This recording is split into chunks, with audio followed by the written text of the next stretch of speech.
कि टूटने लगे हौसले तो याद रखना, कि टूटने लगे हौसले तो याद रखना, बिना मेहनत के तख्तो ताज नहीं मिलते। ढूंढ लेते हैं अंधेरों में मंजिल अपनी, ढूंढ लेते हैं अंधेरों में मंजिल अपनी, क्योंकि जुगनू कभी रोशनी के मोहताज नहीं होते। तो हेलो दोस्तों, आइए आज का सेशन हम लोग शुरू करते हैं और आपके अपने ही चैनल द दृष्टि विजन में बहुत स्वागत करता हूं। मैं हूं रामप्रीत कुमार, आपको ले चलता हूं फिर वहीं पे जहां पे हम लोग कल दूसरे वीडियो को छोड़े हुए थे और फिर हम लोग जानने वाले हैं पंचमाक्षर।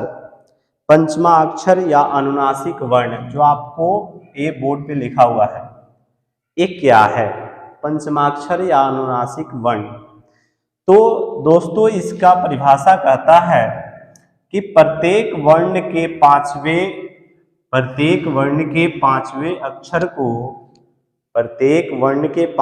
अक्षर को पंचमाक्षर या अनुनासिक वर्ण कहते हैं। अनुनासिक का अर्थ होता है जिसमें हम लोग नाक से कोई भी वर्ड बोलते हैं तो नाक की अहम भूमिका होती है। जैसे आप देखिएगा अंग, इसमें नाक की अहम भूमिका है। अगर हम लोग इस बात को नाक दाब कर बोलना चाहें तो शायद नहीं बोल पाएंगे।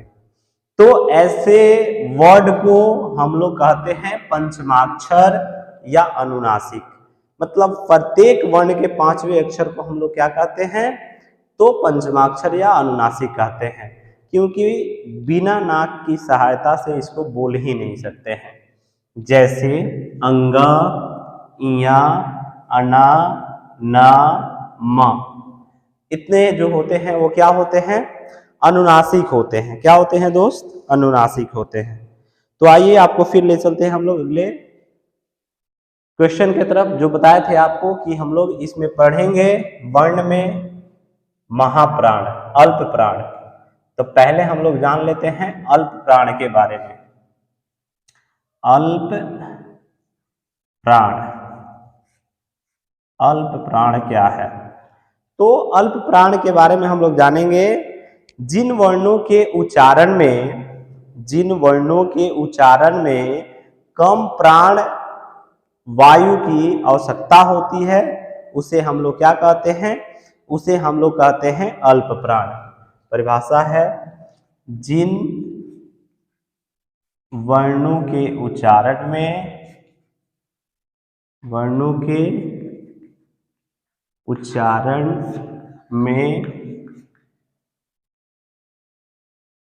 कम वायु, जिन वर्णों के उच्चारण में कम वायु या कम प्राण, कम वायु अर्थात O2 मतलब बोलते समय कम वायु की आवश्यकता होती है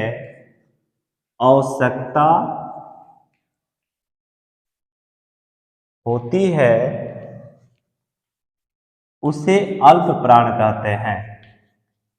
उसे अल्प प्राण कहते हैं। अल्प प्राण कहते हैं।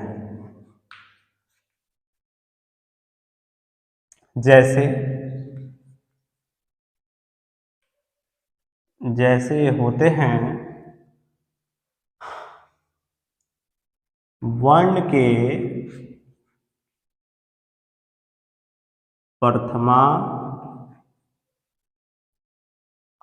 तृतीया एवं पंचमी वर्ण और य, र, ल, व। यहाँ पे ध्यान देंगे हम लोग अल्प प्राण के बारे में। जिन वर्णों के उच्चारण में कम वायु, मतलब बोलते समय हम लोग को कम से कम शब्द का प्रयोग करें, कम वायु में उसका क्या कर सकते? उच्चारण कर सके, अर्थात कम वायु की आवश्यकता पड़े, ऐसे वर्ण को, ऐसे शब्द को हम लोग क्या कहते हैं, तो अल्प प्राण कहते हैं। क्या कहते हैं, अल्प प्राण कहते हैं। जैसे वर्ण के प्रथमा, वर्ण के प्रथमा, तृतीया और पंचमी। जैसे आप जानते हैं कि कवर्ग हो गया, तो कवर्ग को पूरा क्या लिखते हैं, क ख ग घ अंग। इसमें का प्रथमा, तृतीया और पंचमी। ऐसे आप जानते हैं कहाँ तक हम लोग जाते हैं, पफवत। तो ये कितने होते हैं टोटल, ये टोटल कितने होते हैं, तो 5 होते हैं। कितने होते हैं, 5। और एक वर्ण में कवर्ग में हम लोग 3 लिए, कवर्ग में कितने होते हैं, 3। चवर्ग में भी कितने हो जाएंगे, 3 दूनी 6। चवर्ग में भी कितने हो जाएंगे, 6। टवर्ग में, तवर्ग में, पवर्ग में, तो टोटल हो गए आपको 5।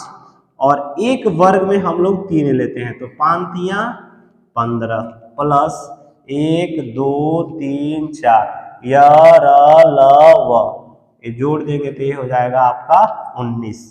अर्थात ये आपके 19 होते हैं। अल्प प्राणों की संख्या जो होती है वह कितनी होती है, 19 होती है। और ये कौन कौन से होता है आपको बता दिए कि कोई भी वर्ण का प्रथमा, तृतीया और पंचमी वर्ण को हम लोग क्या बोलते हैं, तो अल्प प्राण बोलते हैं।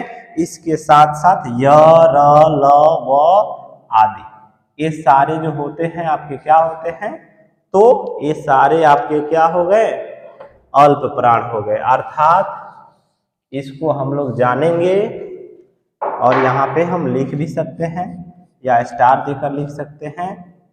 अल्प प्राण, अल्प प्राण, अल्प प्राणों की संख्या 19 होती है। कितनी होती है, 19 होती है, 19 होती है। ठीक है, अब हम लोग चलते हैं महाप्राण के पास। महाप्राण, महाप्राण क्या होते हैं, तो जिन वर्णों के उच्चारण में, जिन वर्णों के उच्चारण में, जिन वर्णों के उच्चारण में अधिक, क्योंकि यहां पे है आपका क्या, अल्प मने आधा, महा मने ज्यादा, अधिक वायु O2 की आवश्यकता पड़े, की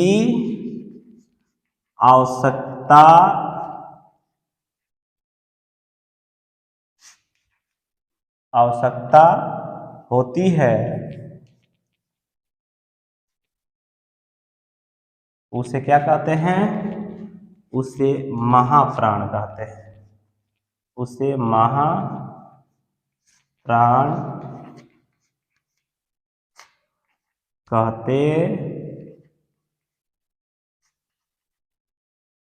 कहते हैं।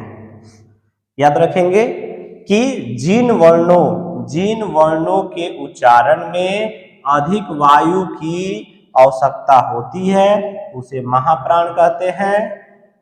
उसे क्या कहते हैं, महाप्राण कहते हैं। जैसे कौन कौन से वर्ड हो जाएंगे, तो जैसे ये हो जाएगा वर्ण का द्वितीया, वर्ण का द्वितीया और चतुर्थी,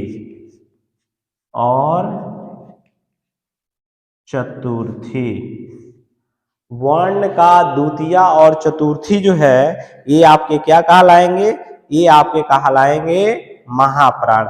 इसके साथ साथ द्वितीया और चतुर्थी के साथ साथ द्वितीया और चतुर्थी के साथ साथ ये आपके कहलाएंगे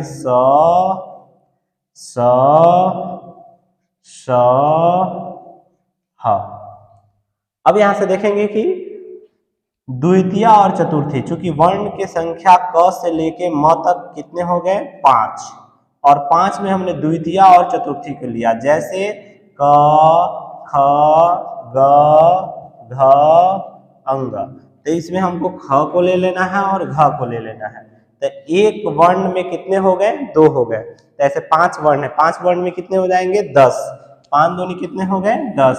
और स श स ह ये आपके 4 हो गए। तो 10 4 कितने हो गए? 14। ये आपका हो जाएगा महाप्राण की संख्या, महाप्राणों की संख्या या महावर्णों की संख्या जो होगी वह कितना हो जाएगी? 14। तो याद रखेंगे महावर्णों की संख्या कितनी हो गई? 14 हो गई। ठीक है, महाप्राण की संख्या कितनी हो गई? 14 हो गई। ठीक है, अब आगे चलते हैं हम लोग।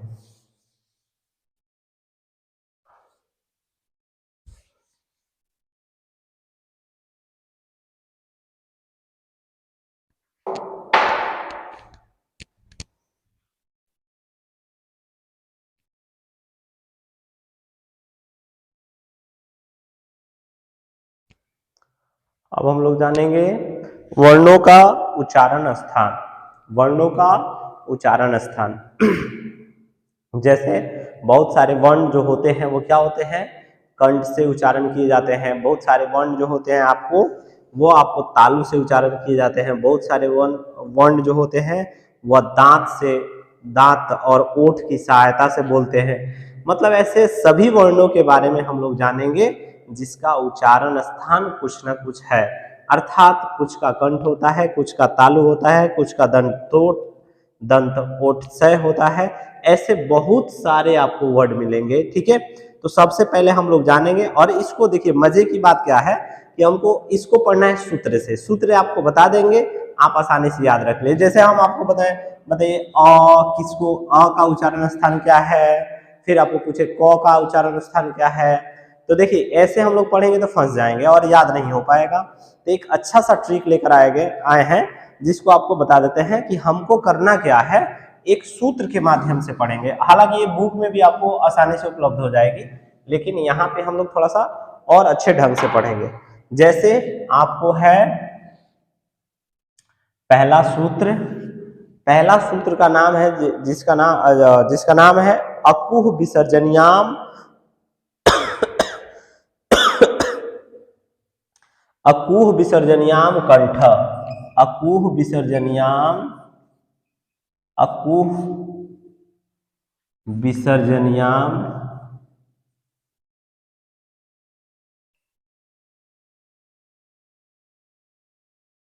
अकुह विसर्जनियाम कंठ। अब देखिए यहाँ पे सूत्र क्या है हमारा? सूत्र हो गया अकुह विसर्जनियाम। अकुह का मतलब हुआ अ, उसके बाद यहां से ए आ गया। कु का मतलब हो गया कवर्ग। अब कवर्ग में क्या आएगा? क ख ग घ अंग।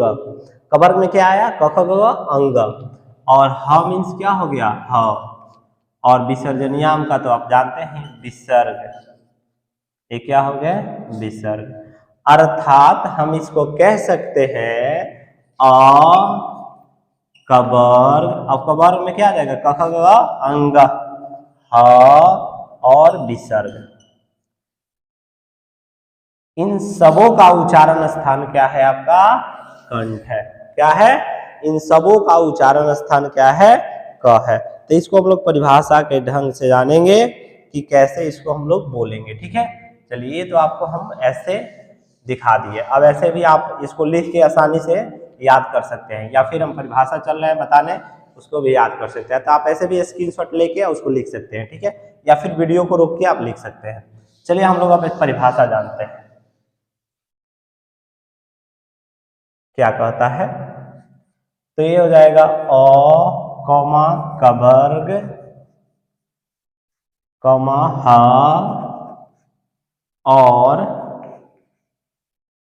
और विसर्ग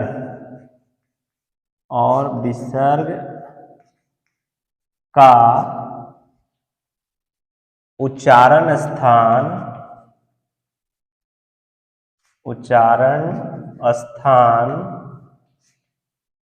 क्या है? कंठ है।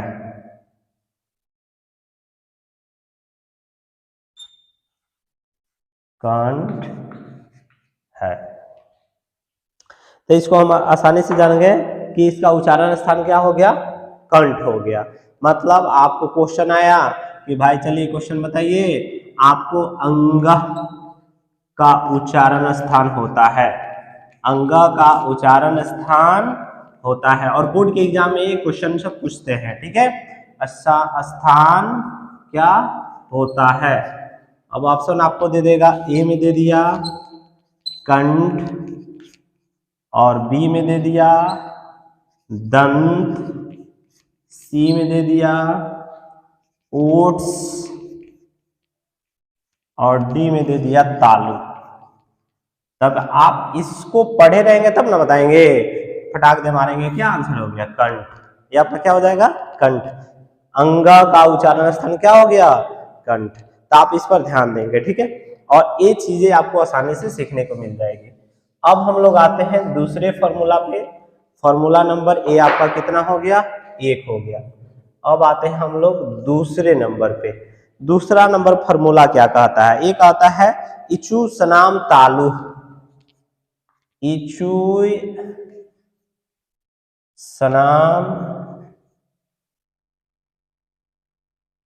सनाम तालु। अब देखिए इचू सनाम तालु का मतलब क्या हुआ, इचू सनाम तालु, इसका मतलब हुआ ई, इसका मतलब क्या हुआ, यहां से ई, बड़ी ई, चवर्ग। चू मीन्स क्या हो गया, चवर्ग। य मीन्स क्या हो गया, य मीन्स क्या हो गया, य। तो आपको इतना याद रखना है, सॉरी इचुई सनाम, इचुई सनाम का मतलब हो गया इसमें य, च, य नहीं, ये आपका जो है यह नहीं आएगा, सॉरी क्या आ जाएगा, स आ जाएगा, स, च, स, ठीक है। ई मतलब छोटी ई, बड़ी ई, चवर्ग और स, इन सब का उच्चारण स्थान क्या हुआ, तो इन सब का उच्चारण स्थान तालु, जो जीभ का ऊपर का होता है उसे कहते हैं हम लोग क्या, तालु। इसका उच्चारण स्थान आपका क्या होता है, तालु होता है।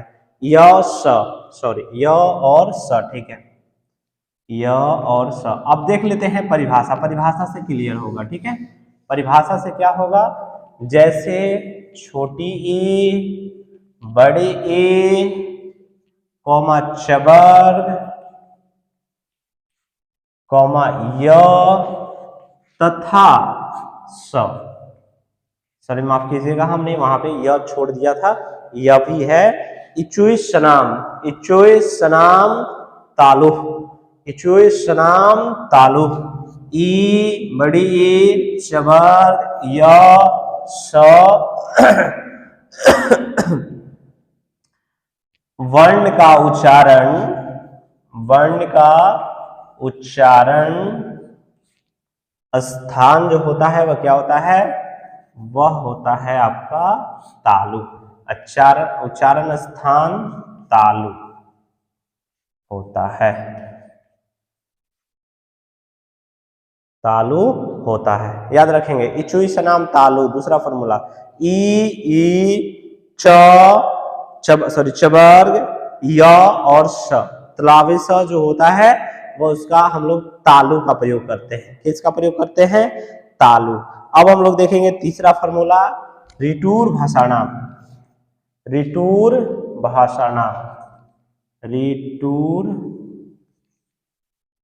भाषाणाम, सॉरी या देख लेंगे एक बार, रिटूर शराम, रिटूर श्राम, रिटूर श्राम, रिटूर शनाम मूर्धा।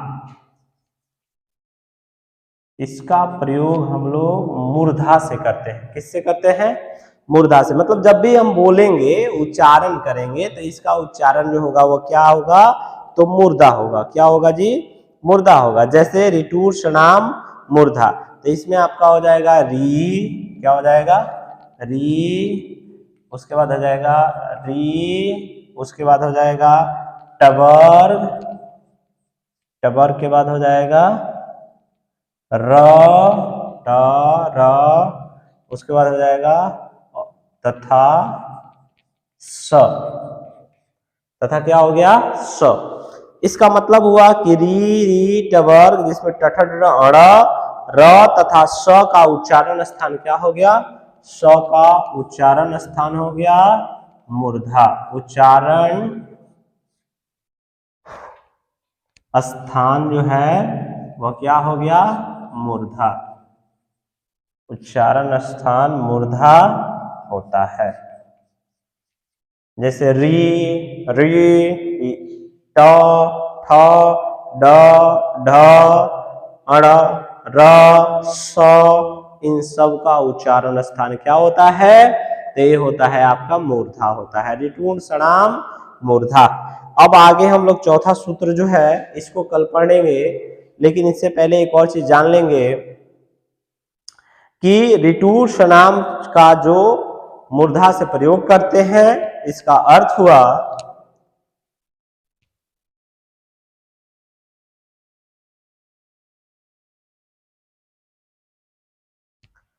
तो यहाँ पे एक और चीज देखेंगे, यदि एक ही स्थान पर, जैसे इसको हम मिटाते हैं, देख लीजिएगा,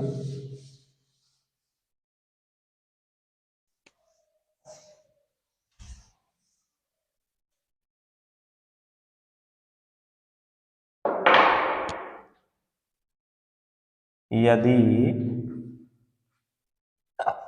एक ही स्थान पर, यदि एक ही स्थान पर री र तथा स रहता है, स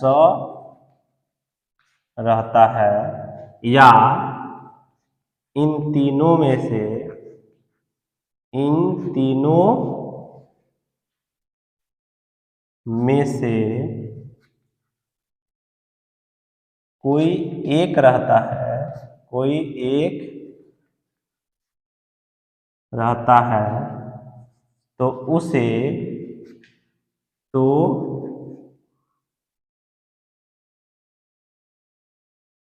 न के, तो न के स्थान पर, तो न के स्थान पर अड़ा हो जाता है, अड़ा हो जाता है। कहने का मतलब ये हुआ कि यदि री र स ये तीनों रहे या तीनों में से कोई एक रहे, तो उसके जगह पे न के जगह पे क्या स्थान हो जाएगा, अड़ का हो जाता है, अर्थात वहां पे न के जगह पे क्या हो जाता है, अड़ हो जाता है। इस चीज को आप याद रखेंगे और यहां से इसको नोट में आप लिख लेंगे, ठीक है, ये चीजें आप नोट में लिख लेंगे, नोट लिख के डैश दे के लिख लीजिएगा। तो आज की क्लास हम लोग यहीं पे रोकते हैं, फिर नेक्स्ट वीडियो में आपको यही चीज बताने वाले हैं, क्योंकि अभी वर्ण का कुछ और भाग जो है बचा हुआ है, जिसका उपयोग हम लोग किस माध्यम से या प्रयोग या उच्चारण किस माध्यम से करते हैं, इसके बारे में हम लोग जानेंगे। ऐसे तो कहना तो आपसे बहुत कुछ है कि जैसे देखिए आप जिस स्टेज में है, आपको एक अच्छा सा गाइड नहीं मिलता है, एक अच्छा सा, आप अगर गाइड नहीं होते हैं, एक अच्छे से टीचर के पास नहीं पढ़ते हैं, तो आपका भविष्य जो है देखिए खराब हो सकता है। तो आपसे यही गुजारिश है कि आप एक अच्छे टीचर को ढूंढिए और अच्छे टीचर के पास पढ़िए, और सबसे पहले बात यह है कि सेल्फ स्टडी ज़्यादा कीजिए। देखिए कितना हो अच्छा से अच्छा टीचर पढ़ा देगा, लेकिन सेल्फ स्टडी आप नहीं करेंगे, स्वयं स्व अध्याय नहीं करेंगे, तब तक आपका कुछ नहीं होने वाला है। सेल्फ स्टडी आप जितना हो सके उतना कीजिए, चूंकि ये आपके ऊपर निर्भर करता है।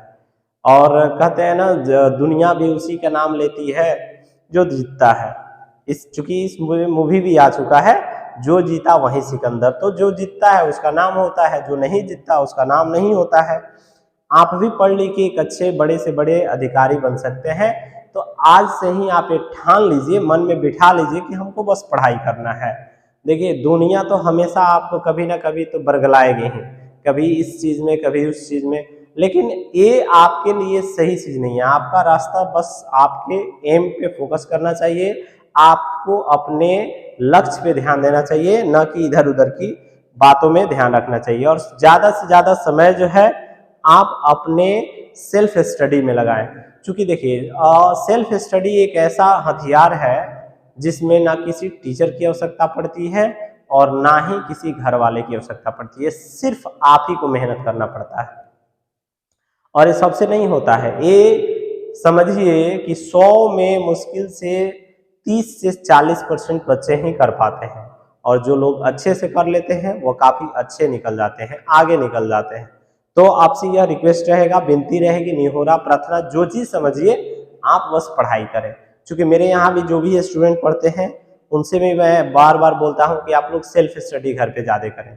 तो आपसे भी यही अनुरोध है, अगर आप मेरे नए चैनल पे नए हैं तो प्लीज़ आपसे ये तो रिक्वेस्ट है और कहना मेरा फर्ज है कि आप मेरे चैनल को सब्सक्राइब कर लीजिए, लाइक कर लीजिए और शेयर कीजिए अपने दोस्तों के साथ, ताकि उनको भी अच्छा प्लेटफॉर्म मिल सके। यहाँ पे आपको संस्कृत का वीडियो पूरे हम पढ़ाने वाले हैं। 2024 में आपका नंबर जो है एकदम 90-95 पार जाने वाला है। जब आप जो है नवंबर से दिसंबर आएगा तब आप देखेंगे, आप खुद का मूल्यांकन अपने आप से करेंगे और देखिएगा कि हाँ आपका संस्कृत में नंबर कितना आ रहा है, जब आप अपने से क्वेश्चन को सॉल्व करना शुरू कर दीजिएगा। तो डरने वाली बात नहीं है, बहुत ही आसान सब्जेक्ट है और एक तरह से कहें तो हमारे हिंदी से बहुत जुड़ा हुआ भाषा हुआ है। भले हम लोग इसको बोलते नहीं है, ये अलग बात है, पढ़ते नहीं है अलग बात है, प्रयोग भी बहुत कम है। जीवन में जिस चीज का प्रयोग ज्यादा रहता है उस चीज को हम लोग अच्छे से समझ जाते हैं।